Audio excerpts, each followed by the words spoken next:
अस्सलाम everyone, I hope कि आप सब ठीक ठाक होंगे, खैरियत से होंगे और अभी तक FIA में अप्लाई कर चुके होंगे। अगर आप में से किसी ने अप्लाई नहीं किया तो चैनल पर जाकर आप वीडियो देखें। अप्लाई का पूरा प्रोसीजर मैंने शेयर किया हुआ है और पिछली वीडियो में मैंने बताया था कि 1300 प्लस जो है वो पोस्ट अनाउंस हुई थी, जिसमें सब इंस्पेक्टर की, ASI की, क्लर्क की और बहुत सारी दूसरी पोस्ट जो है वो भी थी, स्टेनोटाइपिस्ट की थी और भी इसके अलावा भी 1300 प्लस पोजीशंस हैं। तो ये एक अच्छा चांस है, आप इसको अवेल करें और थोड़ी सी मेहनत करें, हमारे साथ प्रिपरेशन स्टार्ट करें तो इंशाल्लाह आपको कोई ना कोई अच्छी वाली पोस्ट जो है वो मिल जाएगी, जो भी आपकी डिज़ायरेबल पोस्ट है, लेकिन मेहनत उसके लिए ज़रूरी है।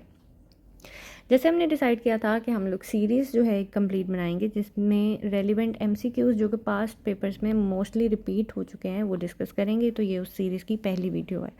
वीडियो बगैर किसी डिले के हम स्टार्ट करते हैं। हमारा पहला क्वेश्चन है, द फर्स्ट वही was revealed upon holy prophet Muhammad सल्लल्लाहु अलैहि वसल्लम इन विच ईयर। तो 610 AD में हॉली प्रॉफिट सल्लल्लाहु अलैहि वसल्लम पर पहली वही आई थी और उस वक्त कौन सा महीना था? रमज़ान का महीना था, ये हम सब जानते हैं। इसके अलावा कौन सी जो सूरत की आयात नाज़िल हुई थी? तो सूरह अलक की पहली 5 आयात नाज़िल हुई थी। हॉली प्रॉफिट उस टाइम किस जगह पर थे? गार हिरा में थे। और इसके अलावा गार हिरा कहाँ पर मौजूद है? जबल नूर में है। फिर इसके अलावा ये सवाल पूछा जा सकता है, हॉली प्रॉफिट की उस टाइम पर एज क्या थी? तो आप सल्लल्लाहु अलैहि वसल्लम उस टाइम 40 ईयर्स के थे। वही का ये सिलसिला कितनी देर तक चलता रहा है? 23 ईयर्स तक। और हॉली प्रॉफिट सल्लल्लाहु अलैहि वसल्लम की डेथ किस एज में हुई थी? 63 ईयर्स में। तो 40 ईयर्स से लेके ऑनवर्ड्स मज़ीद 23 ईयर्स तक आप सल्लल्लाहु अलैहि वसल्लम पर वही नाजिल होती रही। तो ये उससे चंद एक रेलिवेंट क्वेश्चंस हैं जिनको हो सकता है कि एग्ज़ामिनर पूछ ले। The third battle fought between Muslim of Medina and Quraysh of Makkah was, तीसरी जंग कौन सी लड़ी गई थी? तो वो जंग खंदक थी और ये हुई कब थी? 627 CE में। ठीक है, पहली वाली कौन सी थी? गज़वा बदर थी और ये कब हुई थी? 624 CE में। सेकंड वाली कब थी? कौन सी थी? जंग ओहद थी जो कि 625 CE में हुई थी। और थर्ड जो इस सवाल में पूछा गया है वो है गज़वा खंदक। ठीक है, फिर उसके बाद है जी, which is the capital of North Korea? North Korea का कैपिटल कौन सा है? प्योंगयांग है। और सेकंड ऑप्शन है सोल। ये किसका कैपिटल है? ये भी देख लें, ये साउथ कोरिया का है। और इसके अलावा उन्होंने 2 ऑप्शन और दिए हैं, देगू एंड बुसान। ये दोनों सिटीज़ हैं साउथ कोरिया की। तो इस तरह से जब हम लोगों ने एक MCQs पढ़ना है तो उसके चारों ऑप्शंस जो हैं वो एक बार देख लेने हैं। इससे ज़रा नॉलेज में इजाफा रहेगा और मज़ीद MCQs हम प्रिपेयर कर सकते हैं। हज़रत Amir Muawiya belong to which tribe?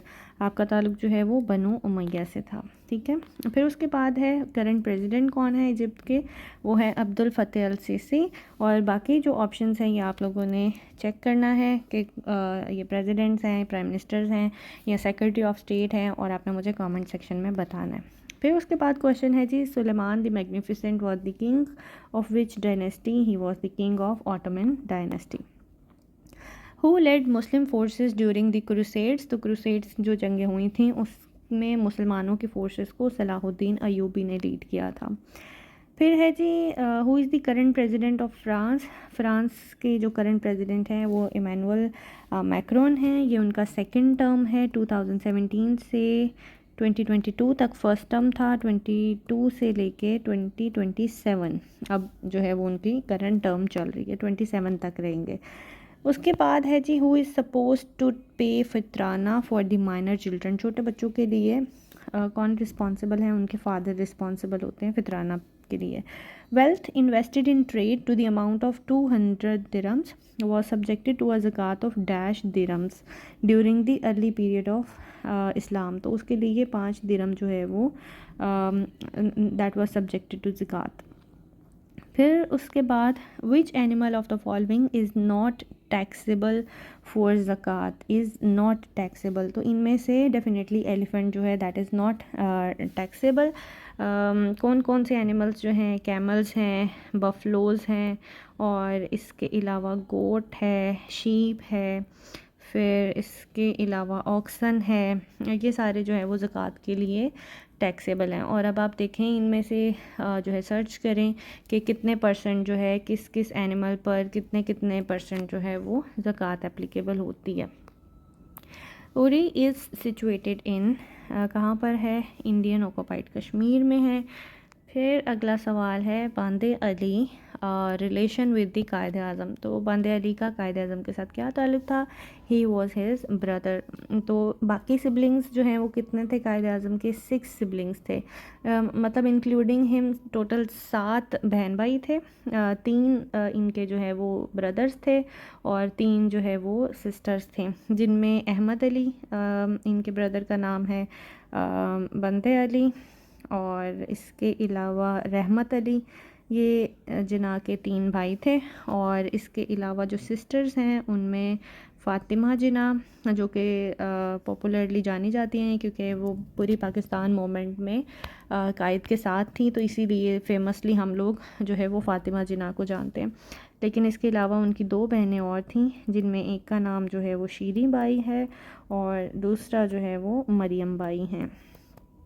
तो कायद आज़म टोटल जो बहन भाई थे, ये लोग 7 बहन भाई थे और 3 इनकी बहनें थीं और 3 ब्रदर्स, ठीक है। कैमल्स लेस देन 5 आर ज़कात free as establish by the holy prophet सल्लल्लाहु अलैहि वसल्लम। फिर उसके बाद है sheep and goat less than 40 are ज़कात फ्री, यानी 40 होने चाहिए, उसके बाद 40 या 40 से ज़्यादा हों तो फिर उनके ऊपर ज़कात एप्लीकेबल होती है, लेकिन अगर 40 से कम होंगे शीप एंड गोट तो उसके ऊपर ज़कात नहीं होगी, ठीक है। फिर उसके बाद है dragon is the symbol of. Dragon actually में एक फ़ेमस सिंबल है चाइना का, जिसको कल्चरली समझा जाता है कि ये गुड फॉर्चून की निशानी है, अच्छी किस्मत होने की, इसके अलावा प्रोटेक्शन की, इसके अलावा प्रॉस्पेरिटी की, खुशहाली की। फिर इसके अलावा इसका एक मिथोलॉजिकल रोल है, जिसको मतलब कहा जाता है कि ये जो ड्रैगन है that is bringer of water, river and rain, बारिशें लेके आता है, ठीक है। तो ये इसका एक मिथोलॉजिकल इसको करेक्टर भी कहा जाता है। अच्छा, फिर इसके अलावा है जी जिहाद कब फ़र्ज़ हुआ? इन विच AH जिहाद बिकेम फ़र्ज़। तो जिहाद जो है वो 2AH में जो है वो फ़र्ज़ हुआ था। इसके अलावा 2AH में जो हिजरी में आपकी ज़कात भी फ़र्ज़ हुई है। इसके अलावा जो है वो सलाह भी, नमाज भी, अब इसको लिखते कैसे हैं, I guess this is how we write in Arabic. अच्छा, फिर इसके अलावा जहाद हो गया, ये तीनों चीज़ें जो है वो आपकी 2 हिजरी में फ़र्ज़ हुई थी, ठीक है। फिर उसके बाद है ग़ज़वा बदर कब लड़ी गई थी, किस हिजरी में? तो ग़ज़वा बदर 2 हिजरी में लड़ी गई थी। फिर इसके बाद अगला क्वेश्चन है जी JCPOA भी जिसको कहते हैं, was signed between which countries. तो ये असल में इसकी फुल फॉर्म क्या है, पहले वो देख लेते हैं। Joint comprehensive plan of action, ठीक है, JCPOA, joint comprehensive plan of action, ठीक है। और ये एग्रीमेंट किन कंट्रीज़ के दरमियान में साइन हुआ था? मोस्ट फेमसली इन P5, जो कि हैं आपके UK, US, फ्रांस और इसके अलावा चाइना, रशिया, ये परमानेंट 5 जो स्टेट्स हैं आपकी, वो UK, US, France, China, Russia, ठीक है। और इसके अलावा यूरोपियन यूनियन में से जर्मनी जो है इन्होंने इनिशियली साइन किया था। और JCPOA साइन कब हुआ था एग्रीमेंट? 2015 में, ठीक है। ये इससे रेलेवेंट आपने 3-4 चीज़ें याद रखनी है। और फिर उसके बाद इनमें से किसने विदड्रॉ कर लिया था सबसे पहले? USA ने इससे विदड्रॉ कर लिया था 2018 में, ठीक है। अब ये 4-5 चीज़ें जो आपने याद रखनी है। फिर उसके बाद है the study of wars in which holy prophet participated. नबी पाक सल्लल्लाहु अलैहि वसल्लम ने जिस जंग में हिस्सा लिया हो उसे हम लोग क्या कहते हैं? ग़ज़वा कहते हैं। उसके बाद है जी रोहतास फोर्ट जो है that is situated near Jhelum and it was built by Sher Shah Suri, ठीक है। अच्छा, अब आपने क्या करना है, शाहजहाँ का भी देखना है, इन्होंने क्या क्या जो है वो डेवलपमेंट की है, अकबर का भी देखना है और औरंगज़ेब का देखना है। इन सब का आपने देख के कुछ चंद एक चीज़ें जो है वो आपने कमेंट सेक्शन में लिखनी है, ताकि मुझे भी पता चले कि आप लोग पढ़ रहे हैं, ठीक है। अच्छा, उसके बाद है हयात Javed was written by Altaf Hussain हाली, is on the life of, जो किताब है हयात जावेद जो कि अल्ताफ़ हुसैन हाली ने लिखी थी, ये किसकी ज़िंदगी पर लिखी गई है? That is written on the life of Sir Syed Ahmad Khan. ठीक है। अच्छा, अब हाली की जो और किताबें हैं उनमें से भी चंद एक के नाम देख लेते हैं, जिसमें से एक है यादगारे गालिब। ठीक है, pardon me for my bad hand writing. और इसके अलावा जो है आपका है मुकद्दमा शेर व शायरी, ये उनकी एक किताब है, ये याद रखें। अपने नोट्स बना लिया करें, बुक जो है वो कॉपी एक साथ रख लिया करें। मुसद्दिस हाली के नाम से एक किताब है, हयात जावेद का हम लोगों ने वैसे ज़िक्र कर लिया। ठीक है। फिर इसके अलावा दीवाने हाली के नाम से उनका पूरा दीवान है, दीवाने हाली। और इसके अलावा रुबायात हाली। ठीक है। अब ये कितने एमसीक्यूज़ आपके कवर हो गए? 1 2 3 4 5 6, तो इस तरह 7-8 चीज़ें हैं जो हर एमसीक्यूज़ के साथ आप लोग प्रिपेयर कर सकते हैं। ठीक है। तो हयात जावेद किसकी किताब है? अल्ताफ़ हुसैन हादी की, और वो लिखी उन्होंने किसकी लाइफ पर है? सर सैयद अहमद ख़ान की। ठीक है। फिर उसके बाद है जी the oldest barrage of Pakistan, कौन सा है? सक्खर बैराज। ठीक है।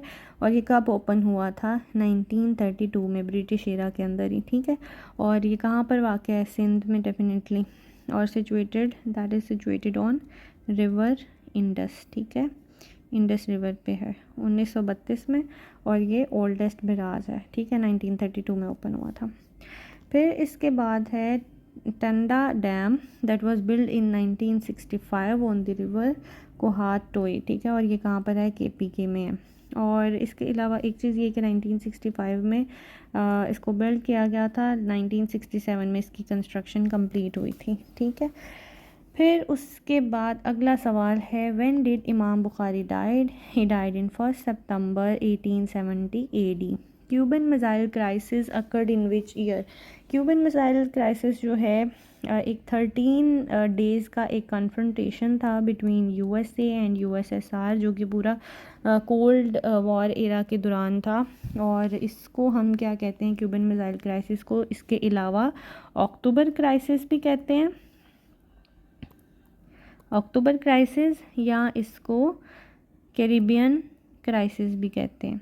ठीक है, ये इसके फेमसली 2 नाम है। वो इस तरह से भी पूछ सकता है कि अक्टूबर क्राइसिस कब हुआ था 1962 में, या इसके अलावा जो है वो कैरिबियन क्राइसिस के नाम से भी पूछ सकता है। ठीक है। फिर उसके बाद अगला सवाल है, which chief election commissioner of ECP conducted general elections 2018? 2018 के जो इलेक्शंस हुए थे वो किस चीफ इलेक्शन कमिश्नर ने कंडक्ट करवाए थे? तो he was justice Sardar Mohammad Raza Khan. ठीक है। और अभी जो 2024 वाले इलेक्शंस हुए हैं वो कब हुए हैं? 2024 फरवरी 8 को। ठीक है। अब ये किसने कंडक्ट करवाई, ये आपने मुझे कमेंट सेक्शन में बताना है। उसके बाद है the Indian saga and the making of Pakistan book is written by Aitzaz Ahsan. अभी इलेक्शन का सवाल गुजरा है, तो एक इनकी एक और बुक है जो इलेक्शन में रिगिंग के हवाले से, उसका नाम आप में से किसको आता है वो मुझे आपने कमेंट सेक्शन में बताना है। वो तीसरी भी एक फ़ेमस बुक है इनकी। अच्छा, फिर उसके बाद है when the period of kharif crop start and when ends. Kharif फसल खरीफ जो है उसका कब सीज़न जो है वो स्टार्ट होता है और एंड कब होता है? जून में स्टार्ट होता है, सितंबर में एंड होता है। कौन कौन सी हैं ये फसलें? गन्ना है, चावल है, इसके अलावा कपास है, फिर सोयाबीन है। ये सारी जो हैं वो आपकी फसलें खरीफ हैं। उसके बाद जो है फसलें रबी, जिसको हम कहते हैं रबी सीज़न, ये कब से स्टार्ट होता है? अक्टूबर से, और एंड कब होता है? मई में। और ये कौन सी जो है वो इसमें क्रॉप्स हैं? गंदम है, चना है, सरसों है, और इसके अलावा कौन सी हैं वो मुझे अभी याद नहीं, आप लोग कमेंट सेक्शन में ज़रा मेंशन करें। अच्छा, फिर उसके बाद है largest stadium of athletics of Pakistan was present in, कहाँ पर है? इस्लामाबाद में है। ठीक है। कौन सा है largest stadium of athletics? That is Jinnah sports stadium, Islamabad. ठीक है। और ये लार्जेस्ट है, इसकी कैपेसिटी तकरीबन जो है वो 49,000 के करीब है, ऑलमोस्ट 48,900 की कैपेसिटी है इसकी। ठीक है। तो ये सारी चीज़ें आपने याद रखनी है, ठीक है। अभी ये आज की वीडियो के लिए इतना ही, क्योंकि वीडियो 15 मिनट्स प्लस हो जाए तो आप लोगों का पढ़ाई का मूड जो है वो बदल जाता है। तो हम लोग बाकी के जो MCQs हैं वो अगली वीडियो में डिस्कस करेंगे। टिल देन स्टे सेफ, अल्लाह हाफ़िज़।